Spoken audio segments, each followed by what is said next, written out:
ഇനിയും സിനിമ കണ്ടു വ്യൂവേഴ്സിന്റെ റെസ്പോൺസ് നിങ്ങളുടെ ഒരു ഫീഡ്ബാക്ക് പറയാൻ നിങ്ങളുടെ ഒരു ഒപ്പീനിയൻ എൻ്റെ ആദ്യത്തെ സിനിമയാണ് ഇനിയും. അതിൻ്റെ ഒരു എക്സൈറ്റ്മെന്റ് എനിക്കുണ്ട്. പിന്നെ കണ്ട ഓഡിയൻസ് ഒക്കെ വളരെ നല്ല അഭിപ്രായമാണ്. ഒരു ഫാമിലി എന്റർടൈനർ ആണ്. പിന്നെ ഒരുപാട് കുടുംബ ബന്ധങ്ങൾക്ക് അതിനെ ഫോക്കസ് ചെയ്തുള്ളൊരു സിനിമയാണ്. ഒരുപാട് ആർട്ടിസ്റ്റുകൾ മലയാള സിനിമയിൽ ഒരുപാട് ആർട്ടിസ്റ്റുകൾ സിനിമയിലുണ്ട്. അപ്പോൾ എൻ്റെ ആദ്യത്തെ സിനിമയിൽ തന്നെ ഇത്രയും അധികം ആർട്ടിസ്റ്റ് ഉണ്ടായെന്ന് പറയുന്നത് നമ്മളെ സംബന്ധിച്ച് വളരെ പോസിറ്റീവായിട്ടുള്ള സാധനമാണ്. ഭയങ്കര മോട്ടിവേഷൻ ഉണ്ട്. ബിഗ് സ്ക്രീനിൽ നമ്മളെ കാണില്ല. വലിയൊരു കാരണം അൺഎക്സ്പെക്റ്റഡ് ആയിട്ട് ഉണ്ടായിരുന്ന ഒരു സംഭവം സിനിമ എന്ന് പറയുന്നത്. ഏതായാലും വളരെ സന്തോഷം. എല്ലാവരും തിയേറ്ററിൽ പോയി സിനിമ കാണാം. നമ്മളോട് പ്രാർത്ഥിക്കുക.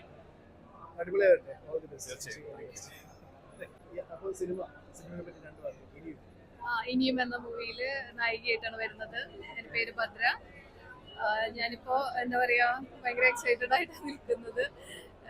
മൂവി കണ്ട് ഇപ്പൊ വന്നുള്ളൂ. എല്ലാവരും നല്ല അഭിപ്രായം പറഞ്ഞു. പിന്നെ ഞാൻ ഫസ്റ്റ് ടൈം ആയതുകൊണ്ട് എനിക്ക് ഇനിയും ഇതിലും ഇമ്പ്രൂവ്മെന്റ് ഉണ്ടാവണം എന്നുള്ളത്, മീൻസ് ഇമ്പ്രൂവ് ചെയ്യണം എന്നുള്ളത് തോന്നിയിട്ടുണ്ടായിരുന്നു. അപ്പൊ എല്ലാവരും സപ്പോർട്ടും ഉണ്ടാവണം. പിന്നെ ഇതൊരു ഫാമിലി മൂവിയാണ്. അതെ, ഒരു നാട്ടുപുറം പശ്ചാത്തലമൊക്കെ ആയിട്ടുള്ള ഒരു മൂവിയാണ്. പിന്നെ ഒരുപാട് സീനിയർ ആർട്ടിസ്റ്റുകളുള്ള ഒരു മൂവിയാണ്. അപ്പൊ എല്ലാവരും എന്താ പറയാ ഭയങ്കര സപ്പോർട്ടിങ് ആയിരുന്നു. ലൊക്കേഷനിൽ ഷൂട്ടിന്റെ ടൈമിലൊക്കെ എല്ലാവരും സപ്പോർട്ടിങ് ആയിരുന്നു. പിന്നെ കനകരാജ് സാറാണ് ക്യാമറ ചെയ്തിരിക്കുന്നത്. പിന്നെ ഡയറക്ടർ ചെയ്തിരിക്കുന്നത് ജീവൻ സാറ്, പ്രൊഡ്യൂസർ സുധീഷ് സാറ്. പിന്നെ അതുപോലെ തന്നെ ഈ ഒരു അവസരത്തിൽ എല്ലാവരോടും ഞാൻ നന്ദി പറയുന്നു. അപ്പോൾ എല്ലാവർക്കും പിന്നെ ഒരുപാട് എന്താ പറയാ ഫിലിമിൽ മൂവിയിൽ തന്നെ വർക്ക് ചെയ്തിട്ടുള്ള എല്ലാവർക്കും ഈ ഒരു അവസരത്തിൽ നന്ദി പറയുന്നുണ്ട്. നെക്സ്റ്റ് മൂവി എങ്ങനെയാ? നെക്സ്റ്റ് മൂവി ഒരു തമിഴ് മൂവി വന്നിട്ടുണ്ട്. ഒത്തൗസിൽ എന്നാണ് പേര്.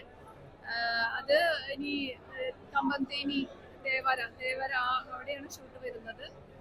ഹീറോയിനായിട്ടാണ് വന്നിരിക്കുന്നത്. അതെ, അപ്പോൾ എല്ലാവരുടെയും സപ്പോർട്ട് ഉണ്ടാവണം. ഇനിയും കുറെ മൂവീസിൽ ഇനിയും ഉണ്ടാവട്ടെ എന്ന്.